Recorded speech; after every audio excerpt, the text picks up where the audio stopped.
Everyone, আসসালামু আলাইকুম। I hope আপনার সব অনেক ভালো আছেন। আলহামদুলিল্লাহ আমি অনেক ভালো আছি। আপনাদের জন্য নিয়ে আসলাম নতুন একটি ব্লগ। আশা করি আমার ব্লগটা আপনাদের ভালো লাগবে।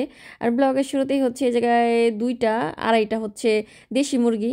এই মুরগিগুলো হচ্ছে ম্যাডামে মাছের থেকে আনছিল, তো দুইটা একটা করে খাইতে খাইতে প্রায় শেষ পর্যায়ে। তো যাই হোক, এই মুরগিগুলো হচ্ছে এখন রান্না করব। আর বাসায় খাওয়ার জন্য রান্না করব না, এই মুরগিগুলো রান্না করবো আর ভাত রান্না করব। আর জানি না কি কি রান্না করব। ম্যাডাম হয়েছে তার মারে দেখতে যাবে, তো আমার ম্যাডামের হচ্ছে সৎ মা আর কি। আমার ম্যাডামের আপন মা বাপ যারা ছিল তারা সবাই অনেক আগেই মারা গেছে। ওনার হচ্ছে দুইটা তিনটা ভাই আছে আর দুই তিনটা বোন আছে আর কি বাইচা। সৌদি আরবের মানুষ যেহেতু অনেকগুলা বিয়ে করে, যাদের টাকা পয়সা আছে, যাদের আর্থিক অবস্থা অনেক ভালো। তো আমার ম্যাডামের বাপে হয়েছে বিয়ে করছিল 7টা, তো সব বই একটা একটা করে মারা গেছে। তো আমার ম্যাডামের বাপেও মারা গেছে, আমি যতটুকু আমার ম্যাডামের কাছ থেকে শুনছি আর কি। তো সব ঘরে 2জন 4জন করে আর কি ভাই বোন আছে। তো ভাইরাও 2-3জন মারা গেছে বা ভাই বোরা মারা গেছে আর কি। তাদের ঘরের বাচ্চা পোলাপান আছে। আমার ম্যাডামের সৎ মা লাস্ট উনি আর কি আছে বাইচে। তাছাড়া ওনার সমবয়সী যারা আছে সবাই মারা গেছে। তো উনি হচ্ছে অনেক বেশি অসুস্থ।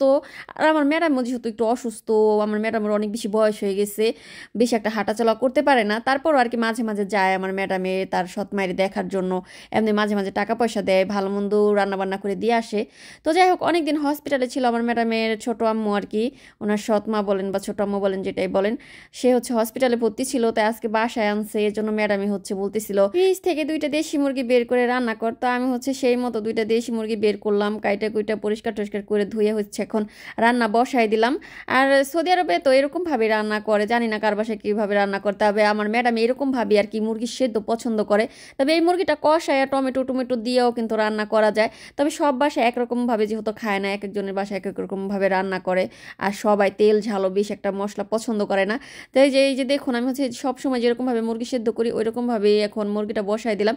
আর বেশি একটা সেদ্ধ করব না, দেশি মুরগিগুলো হচ্ছে একদম মানে ছোট হয়তো বা বাচ্চা টাইপের ছিল, এই জন্য তাড়াতাড়ি হয়ে যায়, বেশি সেদ্ধ করতে হয় না। কয়েক মিনিট মুরগিটা এই জায়গায় রান্না করে নিব। আর মুরগির ভিতরে কি কি দিলাম এগুলো তো দেখলে নেই। একটা 2টা কাঁচামরিচ দিছি, ক্যাপসিকাম মরিচ দিছি, আর একটা পেঁয়াজ দিছি, আর হচ্ছে একটা টমেটো কুচি করে দিছি। কারণ আমি মাংস সেদ্ধ করার সময় বেশি মশলা দেই না। আর হচ্ছে এমনি বাসায় হচ্ছে সমস্ত মশলা দিয়ে একটা বানানো মশলা ছিল, ওইটাই আর কি।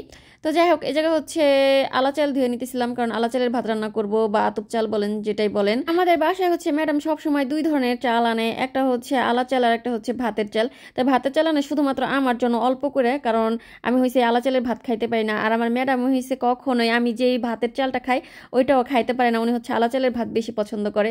বা আমাদের বাসায় কখনো মেহমান আসলে আমার প্রত্যেকটা ভিডিওতে দেখবেন যে আমি আলা চালের ভাত রান্না করি।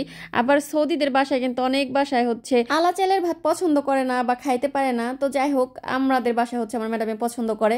আর সব থেকে বেশি হয়েছে আমি যে চালের ভাতটা খাই, মিনিকেট চাল, ওই চাল দিয়ে হচ্ছে আবার ক্যাপসা রান্না করলে পরে অনেক মজা লাগে। রান্নাঘরে কাজ করতেছিলাম আর হঠাৎ করে দেখি যে ম্যাডামে আসছে। ম্যাডামে হচ্ছে আমাকে ভিডিও করতে দেখা বলো, তাই ডেক্সি দিয়ে আমি ধরি, কারণ ডেক্সিটা হচ্ছে অনেক বেশি নড়াচড়া করতেছিল।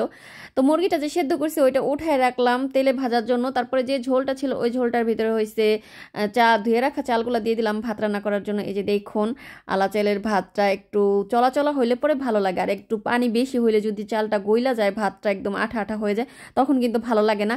আর এই চালটার ভিতরে হচ্ছে একটু তেল বেশি দিতে হয় ভাত রান্না করার সময়, তাহলে ভাতগুলো একদম চলাচলা আর হচ্ছে একদম মানে কেমন জানি আছে। যাই হোক, আপনাদেরকে বোঝাই বলতে পারলাম না, মানে ভালো লাগে। তো আমি জায়গা থেকে একটু লবণ দেখতেছিলাম যে লবণটা ঠিক আছে নাকি, কারণ আমার কাছে মনে হয় যে কোনো খাবার রান্না করলে পরে লবণের স্বাদটা যদি ঠিক থাকে তাহলে খাবারের স্বাদটাও ঠিক থাকে। তাই আমি হচ্ছে সবসময় চেষ্টা করি যে খাবারের ভিতরে লবণটা যেন পারফেক্ট ভাবে হয়।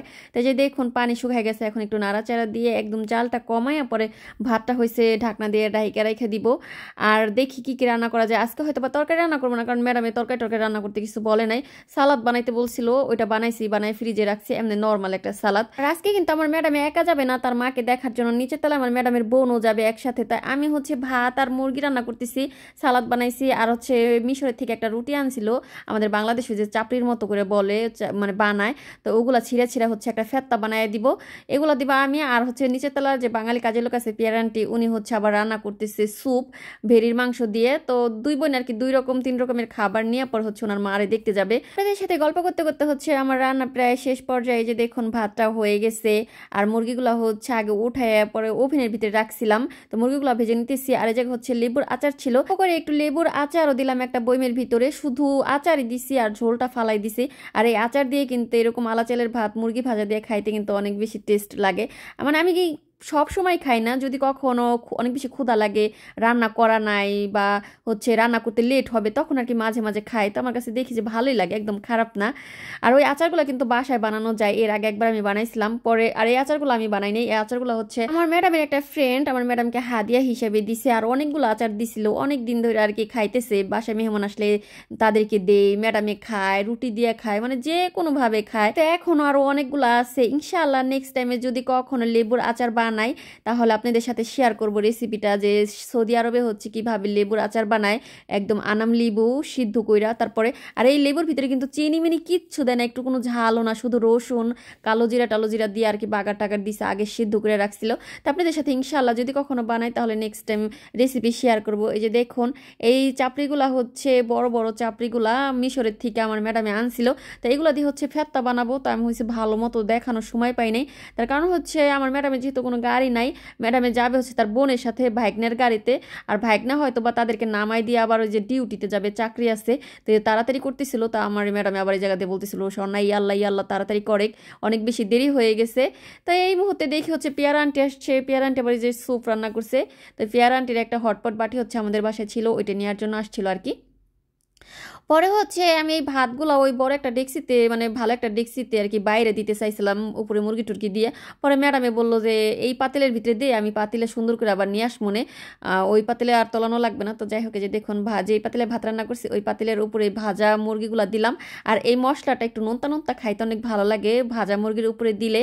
যা রান্না করছি সব কিছু এখন হচ্ছে ডেক্সি বইরা হটপট বাটি বুটি বইরা পরে হচ্ছে ম্যাডামের গাড়িতে উঠাই দিয়ে আসবো, কারণ আমার ম্যাডামে তো হাঁটতেই পারে না, এত বড় ডেক্সি কিভাবে গাড়ি পর্যন্ত নিবে।